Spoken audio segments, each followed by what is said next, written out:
Hi, welcome to SBR Videos. I'm Peter Loshak. Sitting next to me is Mike Brenner. It's mid-February right now, February 18th, but I guess it's not too soon to start talking thinking about the NCAA tournament, Mike Brenner. Big dance. Yep. We're going to be covering a series of videos just discussing seedings, discussing historical seeding trends, discussing which teams might wind up in those seeds and might be a good spot for possible fade against the spread, might be due for an upset win, whatever. And who could be the Cinderella story yes, this year? That's right.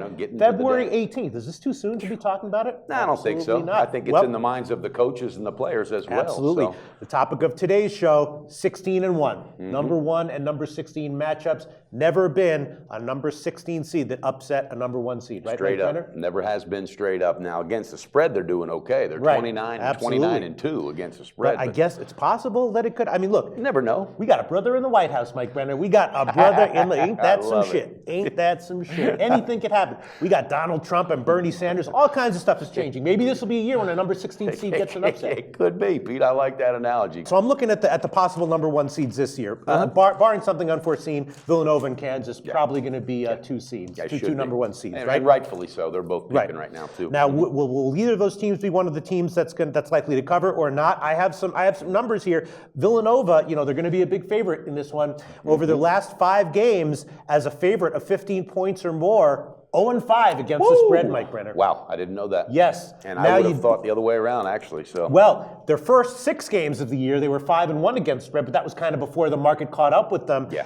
I could easily, and if they're going to be, they're not just going to be a number 1 seed, they're going to be like a no-brainer number 1 seed. Yeah. I could easily see them being like a 26.5, 30.5 point favorite, winning comfortably by like 24, something like that. And last year during the tournament, a lot of those games that were set up like that, I used the first half with the dog, and it was covering. It covered very well. Yeah, but you could do first half, second half stuff. A lot of that stuff can pay off. I think Kansas, though, would cover better than Nova if I had to pick, and I really do. I think they're just playing a little bit better. Kansas has been a favorite of 15 or more 6 times this year. 4-2 against the spread as a favorite of 15 or more. And of course, they're also on an ATS tear right now. They've covered 6 in a row. One of their most recent games was one of those games. They covered by a margin. Yeah, Bill Self wants that title bad this year. Who knows what will happen when the tournament comes around? But it's not likely that the market's going to make a radical adjustment with Kansas. Yeah. What do you think about Michigan State or Oklahoma? You think they're going to be? I have 2 teams, very interesting teams. Oklahoma, they're an interesting team, right?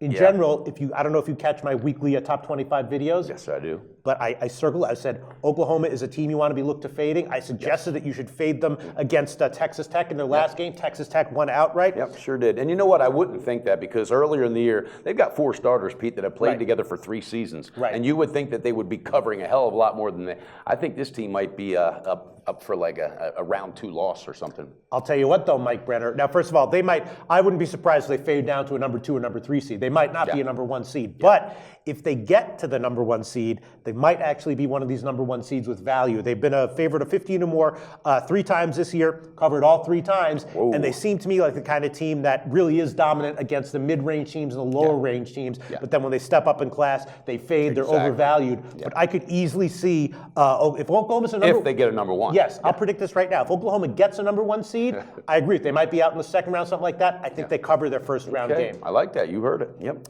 Michigan State. I did my research on this, Mike Brenner. Michigan State often a team that comes on strong at the end of the year, right? Clearly coming on strong right now, right? Izzo knows how to turn it on with his players. The first game of the tournament, last 4 years, 3-0-1 against the spread. And if you extend that out 9 years, 6-2-1 against the spread. I like those odds. That's impressive. All right, what else do you have to say about What about Virginia? You see them anywhere creeping in? Possibly. They're the kind of team, again, they actually could be a bad bet as a number 1 seed because they're the kind of team that really steps up and gets covers when they play the top teams. But when they're a huge favorite, they have tended not to cover. I didn't look over there. Especially this year, I noticed that. They burnt me twice this year like that. Is there anything we didn't cover that you'd like to discuss with us, Mike? No, I think we got it all, my man. I think we got it all, but I'm ready for that tournament to kick off. Yep. We'll be back next week covering 2-15. Yes, we will. 2-15 matchups. All right, my friend.